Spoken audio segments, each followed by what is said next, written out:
Padi atau dikenal dengan nama latin Oryza sativa adalah salah satu tanaman yang sangat penting karena padi merupakan makanan pokok sebagian besar masyarakat Indonesia. Padi adalah jenis tumbuhan yang memiliki nama berbeda di setiap prosesnya. Terdapat beberapa proses tahapan yaitu padi, gabah, beras, kemudian menjadi nasi. Tahapan tersebut dimulai dari pemanenan, perontokan, pengeringan, dan penggilingan.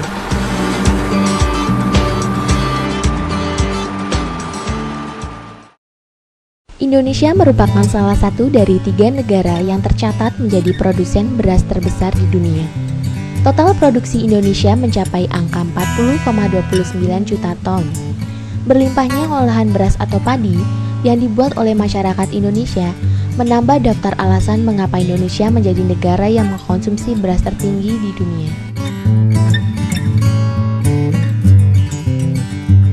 Nasi memiliki manfaat bagi tubuh manusia karena nasi mengandung karbohidrat yang dapat menjadi sumber energi.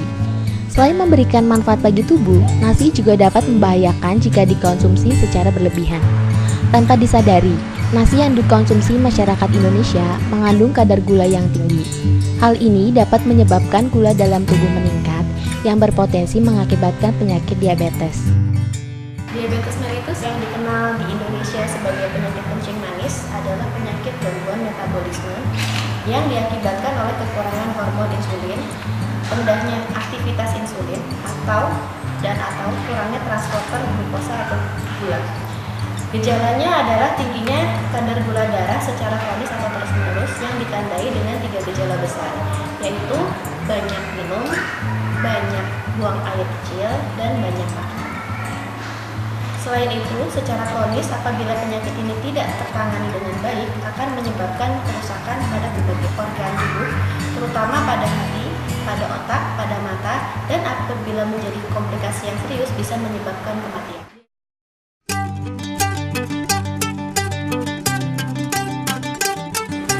Insinyur Suprayogi, peneliti sekaligus pengajar di Universitas Jenderal Sudirman Purwokerto, melalui Laboratorium Pemulihan Tanaman dan Bioteknologi Fakultas Pertanian, sedang mengembangkan varietas padi baru yang akan menghasilkan padi yang cocok untuk penderita diabetes. Insinyur yang mempunyai fokus kajian pada pemulihan tanaman ini, khususnya pada pemulihan padi, berharap varietas padi yang tengah disilangkan mempunyai indeks glikemik atau kadar gula yang rendah dan aman untuk dikonsumsi para penderita diabetes. Sebenarnya pada saat ini gitu ya, sudah banyak tersedia varietas-varietas yang aman dikonsumsi. Jadi tanpa kita melakukan persilangan gitu, sudah ada contohnya varietas padi Logawa itu indeks glikemiknya udah rendah di bawah 50. Terus kemudian IR36 juga indeks glikemiknya rendah di bawah 50. Itu artinya bahwa kalau orang makan nasi dari padi Logawa, nasi dari padi IR36, gula darah mereka bisa dipastikan atau bisa dijamin tidak langsung naik. Cuma kadang-kadang kita kan ingin mengkombinasikan sifat-sifat indeks glikemik rendah dengan sifat-sifat yang lain yang juga baik untuk kesehatan manusia. Nah, kalau kita mau mengkombinasikan itu, kita jadi menyilang-nyilangkan. Misalnya kita ingin mengkombinasikan padi yang indeks glikemiknya rendah dikombinasikan padi yang antioksidannya tinggi. Sekarang kan lagi ngetren ya antioksidan. Nah, mau tidak mau kita harus ngawinin padi yang indeks glikemiknya rendah disilangkan dengan padi yang kandungan antioksidannya tinggi. Nanti hasilnya padi yang tidak hanya sekedar baik untuk penderita diabetes, tapi juga baik untuk menjaga kesehatan karena antioksidan itu baik untuk mencegah penyakit-penyakit degeneratif, jantung koroner, kanker, hipertensi, seperti itu. Jadi yang kita lakukan biasanya kita menyilang-nyilangkan untuk mendapatkan padi dengan beberapa sifat yang baik. Biasanya kita kalau menyilangkan itu ya hanya sekedar tinggal pilih nih, nyilangkan kan nanti harus ada bapaknya, ada ibunya yang disilangkan. Bapaknya sebagai sumber serbuk sari atau polen atau sel kelamin jantan, ibunya akan menjadi penyumbang sel telur, gitu kan. Nah, kita tinggal pilih, misalnya bapaknya itu yang mempunyai indeks glikemik rendah, terus kemudian ibunya yang mempunyai antioksidan tinggi, kita kawinkan. Nah, kalau kita kawinkan nanti dapat keturunan pertama. Keturunan pertama ini belum bisa langsung dipakai, ngawinin itu anak pertama. Nah, baru keturunan generasi kedua sudah mulai akan kelihatan sifatnya mulai dalam bahasa pemulihan tanaman atau genetika terjadi segregasi sifat. Biasanya nanti dari F1 kemudian kita tanam lagi jadi F2, F2 kita tanam lagi F3, F3 kita tanam lagi F4 sampai dilakukan seleksi, karena anaknya nanti banyak sekali, tidak mungkin semuanya kita pelihara kan. Nah, kita pilih sifat-sifat anak yang memenuhi kriteria yang kita inginkan, yang terutama tentunya adalah yang indeks glikemiknya terus sampai biasanya sampai F8, F9 baru akan jadi padi.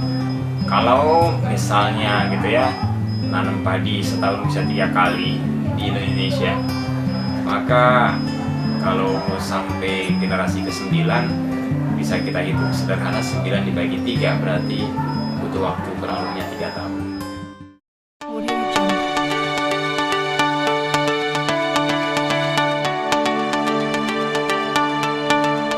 Untuk mendapatkan padi yang aman bagi kesehatan, khususnya penderita diabetes, dibutuhkan proses persilangan antar padi. Proses persilangan dilakukan dengan membuang sebagian sel kelamin jantan yang terdapat di dalam padi. Proses persilangan ini dapat dilakukan jika serbuk sari atau sel kelamin jantan tidak jatuh ke kelopak betina padi. Dalam proses persilangan dilakukan pula pemotongan pada bunga betina untuk kemudian dibuahi oleh sel kelamin jantan atau serbuk sari yang memiliki indeks glikemik rendah. Padi yang disilangkan harus membutuhkan udara yang hangat, maka padi-padi tersebut harus ditutup agar cepat mengalami pemekaran. Persilangan padi ini dapat dikatakan berhasil ketika hasil persilangan padi tersebut adalah biji padi yang memiliki indeks glikemik rendah.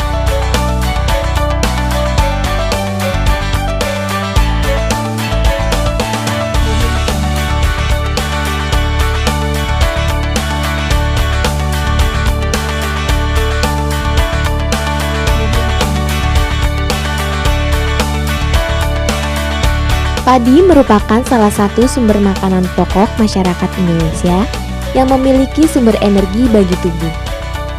Namun di sisi lain, padi juga dapat berbahaya bagi kesehatan karena padi mengandung indeks glikemik tinggi yang menyebabkan penyakit diabetes.